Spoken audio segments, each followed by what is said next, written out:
Well, for more insight on the APEC Economic Leaders Meeting, I'm joined live via Skype by Qinduo Xu, Senior Fellow with the Pangoal Institution and host of CGTN's Dialogue Weekend. Thank you for joining us. Thank you, Rita. So please start by giving us your highlights from what you saw from President Xi's appearance.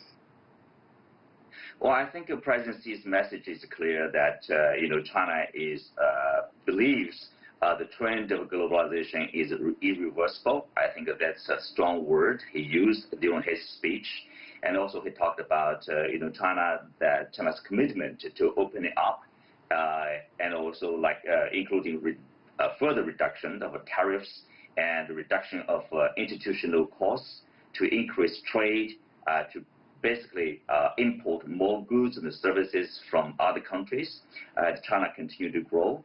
And again, he talked about China's new development strategy. We call it dual circulation development strategy, which more or less focuses on the Chinese domestic demand, which includes growing consumption as well as investment.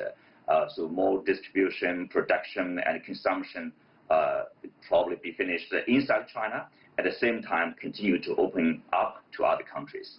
And so how important is that message, as well as others that we heard on multilateralism, trade, and economic renewal, especially on the heels of the RCEP deal?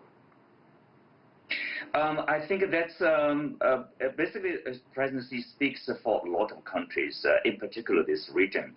Frankly speaking, we know APEC Summit last year, 2019, in Chile, they failed to have a leaders meeting because of the political unrest back in 2018, a year earlier. Because of the differences between China and the United States, they failed to reach a common, basically, declaration because the two countries can't agree on the language of the text. We know that, as we reported about reporters, Donald Trump administration prefers more unilateral approach, basically against the globalization or multilateralism. So there's a difference.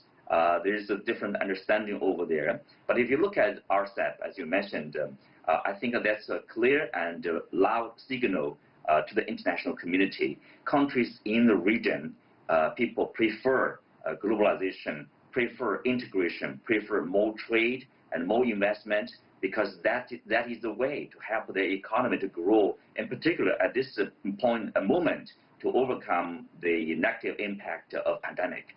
And speaking of that, what did we hear about APEC members' plans for addressing and cooperating regarding the pandemic at this stage?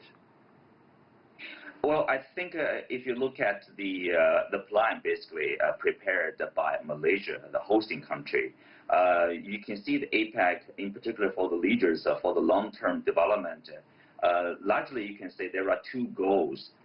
For the short-term one, or the immediate target, is really to reduce this pandemic impact in the health sector or on the economic sector in every country. Every country is struggling to recover the economy, to grow the economy. That's a priority for the national leaders.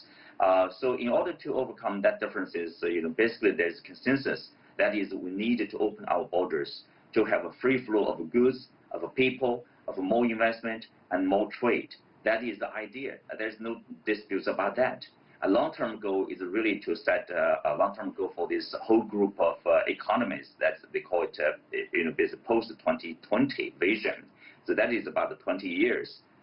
So that is the direction for this regional group. It's a loose group. It also gives a lot of flexibility to discuss their development over there. Now, obviously, there are a number of gatherings that have either taken place or are about to take place around this same time frame. How will APEC be similar or different from some of these other important gatherings like BRICS or the G20? Good question here. BRICS is mostly about the developing countries, the largest developing economy. We know China, Russia, India, Brazil, Africa. That is, those countries are also experiencing tremendous difficulties. At the beginning, even without the pandemic, we know these countries are located in different continents. It's not easy for them to have, say, a free flow or better flow of goods and services of the people in the first place. And now with the pandemic, it's probably even more difficult. So leaders need to express their determination to point out the direction for the developing of their own country and also this regional bloc. APEC meeting is similar kind of in that sense. It's kind of loose, but at the same time, I think people have the similar goal. That is, the priority is the same. That is to reduce the impact of the pandemic and develop the economy, recover the economy, and bring back the normal lives to their people. So that's similar in that sense. Of course, if you look at, you mentioned about earlier, RCEP, that's a bit different. That's more, it's like an agreement with binding rules. Countries will agree to follow those rules, will reduce the tariffs, will import more from each other. So every country benefit from that kind of agreement. All right, thank you so much for your insights. Qinduo Xu there, Senior Fellow with the Pangoal Institution and host of CGTN's Dialogue Weekend.